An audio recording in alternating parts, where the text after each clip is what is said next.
Hey guys, welcome to Savya's YouTube channel. This video is about a short trip to Kaleshwaram. నేను నా friend అనుకున్నాం ఎప్పటి నుంచో కాళేశ్వరం వెళ్ళి రావాలని. అండ్ హైదరాబాద్ నుంచి కాళేశ్వరంకి ఆల్మోస్ట్ 265 కిలోమీటర్స్ ఉంది. యాజ్ యూ కెన్ సీ మేము వెళ్ళే వరకు ఆల్మోస్ట్ చీకటి పట్టి చాలా వర్షం కూడా పడింది. ఇంకా మేము నెక్స్ట్ డే మార్నింగ్ లేచి దర్శనానికి వెళ్ళాలనుకున్నాము. బట్ ఈ ట్రిప్లో మాత్రం మేము చాలా అంటే చాలా ఎంజాయ్ చేసాము. చాలా క్వాలిటీ టైం స్పెండ్ చేసాము. అండ్ తెల్లవారుజామునే 5 o'clockకి లేచి దర్శనానికి వెళ్దాం అనుకున్నాము.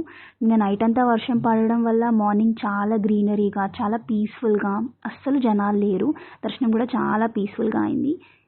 అండ్ ఈ టెంపుల్ నాకు స్పెషల్. అది ఎందుకో నేను ఈ వీడియో ఎండ్ అయ్యేలోపు మీతో షేర్ చేసుకుంటాను.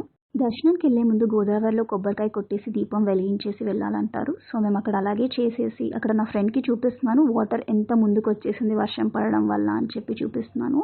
తర్వాత మేము నడుచుకుంటూ గుడి దగ్గర వెళ్ళాము.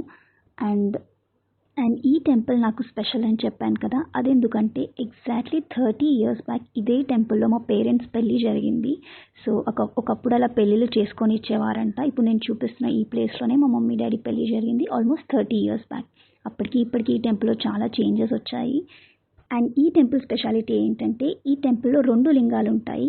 ఒక లింగం శివుడు, ఇంకో లింగం యముడు అని అంటారు. ఇంకా మేము టెంపుల్లో దర్శనం చేసుకొని కొద్దిసేపు అక్కడే టైం స్పెండ్ చేసాము. ఎర్లీ మార్నింగ్ అవ్వడం వల్ల చాలా పీస్ఫుల్గా అనిపించింది. ఎక్కువగా రష్ అయితే లేదు.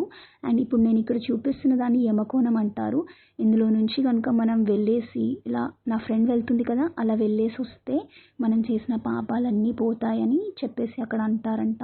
సో తను ఎలా అయితే వెళ్తుందో అలా గోడకి టచ్ అవ్వకుండా ఇటు నుంచి వెళ్ళి మళ్ళీ అటు నుంచి తిరిగి రావాలి అని చెప్పేసి అక్కడ చెప్పారు మాకు. శివరాత్రి అప్పుడు ఈ టెంపుల్కి చాలా భక్తులు ఎక్కడెక్కడి నుంచో వస్తూ ఉంటారంట. అండ్ కార్తీక మాసంలో కూడా చాలా రష్ ఉంటుందంట. ఇప్పుడు నా వెనకాల కనిపిస్తున్న ఈ లైన్లో మొత్తం జనాలంతా నిండిపోయి నిల్చుంటారంట క్యూలో. ఈ టెంపుల్ పక్కనే సరస్వతి అమ్మవారి టెంపుల్ కూడా ఉంది. అండ్ టెంపుల్ లోపల పార్వతీ అమ్మవారి టెంపుల్ కూడా ఉంది. జర్నీ మొత్తంలో నాకు నా ఫ్రెండ్కి చాలా డివైన్ ఎక్స్పీరియన్సెస్ అయ్యాయి. అండ్ చాలా పీస్ఫుల్గా కూడా అనిపించింది.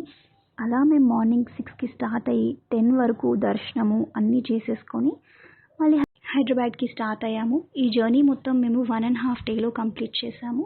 Thank you for watching my video. Bye.